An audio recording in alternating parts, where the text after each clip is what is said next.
Alors, peut-être Adam, Oui. Monsieur le Président, Adam voulait juste réagir rapidement. Oui. Pour Adam et pour le Président, réaction Rapidement, vraiment rapide. juste 30 secondes.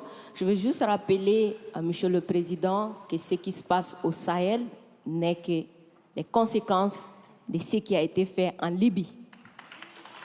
Cette intervention en Libye où vous avez oublié, quand je parle de vous, je ne parle pas de votre personne, je parle de votre position. Vous avez oublié l'existence de l'Union africaine. Monsieur le Président, vous l'aimez le dire. Nous sommes au Mali pour aider le Mali. Si nous n'étions pas venus au Sahel, il n'allait pas avoir de gouvernement actuellement au Mali. J'ai envie de vous dire que si ce n'était pas les Africains, il n'allait pas avoir de France aujourd'hui. Nous sommes liés, nous sommes liés, nous sommes liés. Arrêtez de dire que vous êtes venus nous aider. Non, parce que le terrorisme ne menace pas que le Mali. Vous êtes aussi menacés. Arrêtez de nous culpabiliser sur une position de victime. Mais Adam, je ne vous culpabilise pas. Monsieur le Président, je n'ai pas terminé. Je ne vous culpabilise pas. J'essaie de restaurer justement un dialogue réciproque et de respect. Oui. On n'est pas là simplement pour nos intérêts quand on arrive au Mali en 2013. C'est un fait. Par contre, ce que vous avez dit sur la Libye, je l'ai dit plusieurs fois comme président, je partage ce que vous avez dit. La Libye, on n'a pas respecté la souveraineté d'un peuple et ça, c'est une erreur. D'accord, merci d'avoir reconnu ça. Et si vous reconnaissez ça, vous allez voir que ce qui se passe au Sahel n'est que les conséquences de cette intervention. Donc, vous êtes au Sahel pour corriger l'erreur que vous avez commise en Libye. Et en corrigeant ces erreurs, vous êtes en train de commettre d'autres erreurs. Monsieur le Président, je vous rappelle que l'intervention militaire étrangère n'a jamais réglé un problème. La Libye, elle est comment aujourd'hui? L'Afghanistan, c'est comment aujourd'hui? Donc l'intervention militaire ne va pas arranger les choses. Je ne voudrais pas que mon pays soit comme la Libye. Prenez votre responsabilité et surtout arrêtez de dire que nous sommes là pour vous aider. Non, vous n'êtes pas là pour nous aider. On est ensemble. On a un ennemi commun. On le combat ensemble. Et pour finir, ces sorties ces derniers jours entre vous et les autorités maliennes, c'est juste une honte. Parce que c'est une honte. Vous avez le même ennemi et l'ennemi, il est grandi. L'ennemi, il prend de l'ampleur dans ça. Dites-leur, faites-moi plaisir, dites-leur.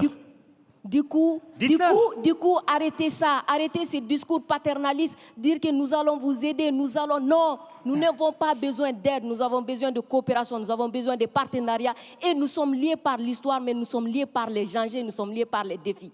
Mais je suis 100% d'accord avec ce que vous venez de dire. Mais après, vous ne pouvez pas me dire, vous ne pouvez pas couvrir les propos inacceptables qui ont été tenus par des gens qui, eux, n'ont ni la légitimité ni la légalité pour eux. Or, ils ont tenu des propos inacceptables. Non, mais je vous le dis. Et vous ne pouvez pas me dire, on doit avoir un dialogue équilibré, réciproque, et me dire, dès que je vous parle avec le cœur et que je vous dis la vérité, je serai paternaliste. Je ne suis pas paternaliste, je suis sincère. J'ai droit à la même sincérité que vous. Me demandez pas, dès que je dis la vérité, je serai paternaliste. On ne va jamais s'en sortir.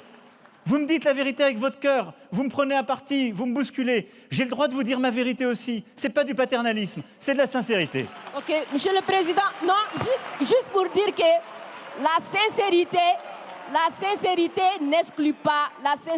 n'exclut pas la courtoisie, la sincérité. Mais je suis courtois comme vous l'êtes avec moi, Adam.